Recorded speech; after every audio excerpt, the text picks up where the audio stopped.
मुद्दे की बात यह है कि आज बीजेपी की सरकार है और इस सरकार के अंदर जो मैंने गहराइयों से देखा है वो ये देखा है कि पूरे राजस्थान प्रदेश में और राजस्थान प्रदेश के अंदर इतनी सुख शांति है कि कभी मैंने नहीं देखी। लेकिन अगर कामावर नगर को देखा जाए तो नजारा कुछ अलग दिखता है। हर जगह यही सरकार है, लेकिन यहां क्यों और इतनी बदतमीजी क्यों? ये कल की वारदात है।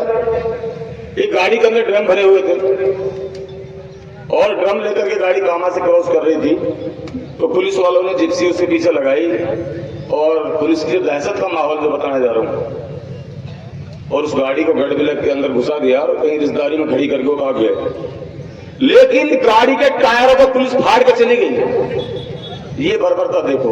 क्या समझते हो इसका दोषी कौन है? आप, हम सब। आप लोग एक का तमाशा देखते हो, आप एक दूसरे का साथ नहीं देते हो। ये नहीं मानते ये बात आप? आपके साथ क्या होने जा रहा है पता है? अगर क्रिमिनल रिकॉर्ड देखा जाए तो मेवात कौन से नंबर पे है? मेवात सबसे नीचे, ठीक है।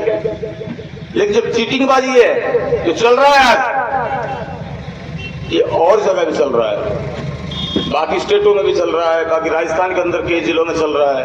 वो आप सब अखबारबाजी देखते हो, सारे पढ़ते हो। लेकिन मैं आप सबके सामने बता देना चाहता हूं कि इस मेवात को टारगेट किया जा रहा है और आप सबको ये होश नहीं होने दे रहे हैं कि रिकॉर्डली क्रिमिनल आपको कैसे किया जाए। आपका एक बच्चा काम करता है लेकिन 10 बच्चों को पुलिस उठाती है और खेतों में दौड़ा दौड़ा करके आपके साथ आपको अपमानित किया जाता है और आपको प्रमाणित किया जाता है ताकि रिकॉर्ड में आप प्रमाण पत्र ये साबित हो कि ये लोग यहाँ दोषी हैं, ये क्रिमिनल है, ये फ्रॉड है। उस चीज को आप कैसे रोक पाओगे? वो प्रमाण पत्र आपके सामने है। आपसे बड़ा कोई नहीं है। आप सबसे बड़ी सरकार हो, क्या आपके कंधे से कंधे मिलाकर आप काम करोगे? वरना आप लोग एक दूसरे से चिड़न रखोगे और ऐसे मंचों से अगर राजनीतिक पेच रखोगे और इन मंचों को राजनीतिक तरीके से आप बहाने का कोशिश करोगे तो विश्वास उठ जाएगा, टूट जाएगा। मैं सबसे पहला विश्वास दिलाना चाहता हूं कि मैं आप सबके साथ कंधे से कंधे मिलाकर हूं, लेकिन राजनीति करने के लिए नहीं हूं। ये विश्वास दिलाना चाहता हूं आपको। मुझे राजनीति मत करने देना, मैं तुम्हारा सेवक बनकर काम कर लूंगा, मैं तुम्हारे कंधे से कंधे मिला के चल लूंगा। लेकिन राजनीति के लिए अगर ऐसे मंचों को मोड़ दिया गया तो हमारी कड़ी नजर रहेगी। इन चीजों को ध्यान रखना सब। पहले कई बातें हो चुकी, पहले कई मोड़ आ चुके, उन मोड़ों को हम नहीं देखना चाहते। इससे हमारा समाज बह जाएगा, मामला खराब हो जाएगा। मैं आपने उलमा और हजरातों से निवेदन करना चाहता हूं कि आपकी बात पर हम भरोसा करते हैं, आपकी बातों पर पूरी कौम भरोसा करती है और हम ये कहना चाहते हैं कि आप लोग अगर इस वीडियो को एक शक्ति के साथ उठा लोगे तो इनसे अल्लाह ताला पूरी मेवात आपके साथ खड़ी नजर आएगी। विश्वास दिलाता हूं आज। ये कौम इतनी कमजोर नहीं है। ये कौम को लीडरों के जरिए से डराया जा रहा है। लीडर गुलाम हो चुके और इस गुलामी को दूर करने के लिए आप हम सबको एकजुट होना पड़ेगा और एक लीडरशिप को अलग करके एक किसान बन करके, एक आम आदमी बन करके हमें काम करना होगा। अगर आप लोगों को इस मेवात को बचाना है। मेवात गिर चुकी है, मेवात चारों तरफ से गिर चुकी। यहाँ आ गए तुम्हारे ट्रेनिंग सेंटर, यहाँ आ गया बटालियन, यहाँ आ गए बड़े बड़े कैंप, जबकि यहाँ होना चाहिए डेवलपमेंट, यहाँ होने से फैक्ट्रियां। ये दिल्ली से बहुत नजदीक है, इसकी आवाज कौन उठाएगा? हम आप में एक दूसरे की टांग खींचने का काम कर। मैं गलत तो नहीं कह रहा कहीं? आप हम सब ने ये बना हुआ है कि प्यार प्रेम को दूर करके हम एक दूसरे की टांग खींचने लगे हुए हैं। आज ये भी समाज का ही काम था। एक नीम लगा, एक अनपढ़ गवार आदमी गाड़ी रख करके और हमारी कौम को बदनाम करके पूरे लोग ठग लिया। क्या गुनाह कर दिया उन लोगों ने अगर विश्वास उनको जता लिया तो? एक हमारे उलेमा को बदनाम करने के लिए उन लोगों ने ढोंग रचा और ढोंग को रचने के बाद में उन लोगों ने हमारी गरीब कौम को ठेक लिया। उसमें अमीर आदमी कोई नहीं है, सब गरीब आदमी।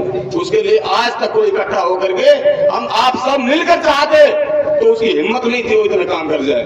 अकेला अताउल्लाह की, अकेला किसी और भाई की हिम्मत नहीं है वो सारे काम करे। उनके साथ भी कुछ जिम्मेदार जुड़े हुए हैं आज, और आज ठगा महसूस कर रहे हैं लोग। गरीबों को मारा है, जिन लोगों की पूरी जिंदगी की पूंजी 1.5 लाख रुपए की होती है, वो भी कर्जदारी करके उन लोगों को ठगा है। रहा मसला इसका, सुबह मोबाइल खोलते हैं, दोपहर को खोलते हैं, कोई एक लड़की बोलती है, कोई लेडीज है, इतनी बदतमीजी से बात करती है वो। इस चीज को रोकने के लिए समाज आगे नहीं आएगा, कौन आगे आएगा?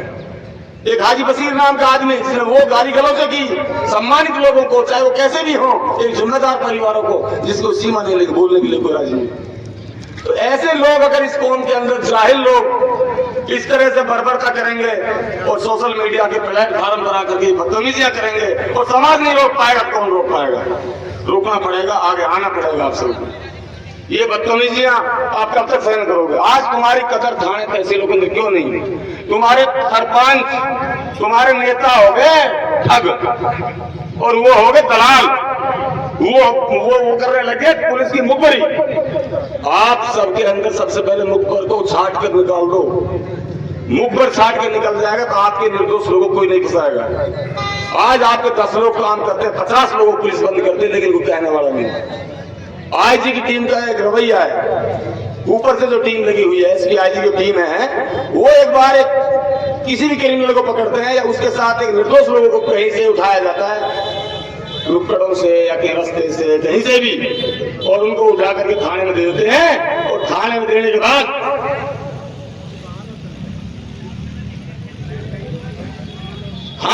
बाद किसी पंच सरपंच की नेता की हिम्मत नहीं इनको छुड़ा लिया। सब ऊपर वाले आए थे, आईजी साहब की, एसपी साहब की, डीएसपी टीम थी, और वो साहब यहाँ कर गए। हमारी तो हिम्मत नहीं, हम छोड़ नहीं सकते। जब तक आईजी साहब आदमी मिल नहीं सकता, बड़े अधिकारी से कैसे मिल सकते हैं? आप मिल सकते हो क्या ना? जब तक मुकदमा दर्ज हो जाता है तो कैसे छांट कर पाए? माननीय आईजी साहब से मैं 1-2-4 बार मिला हूँ।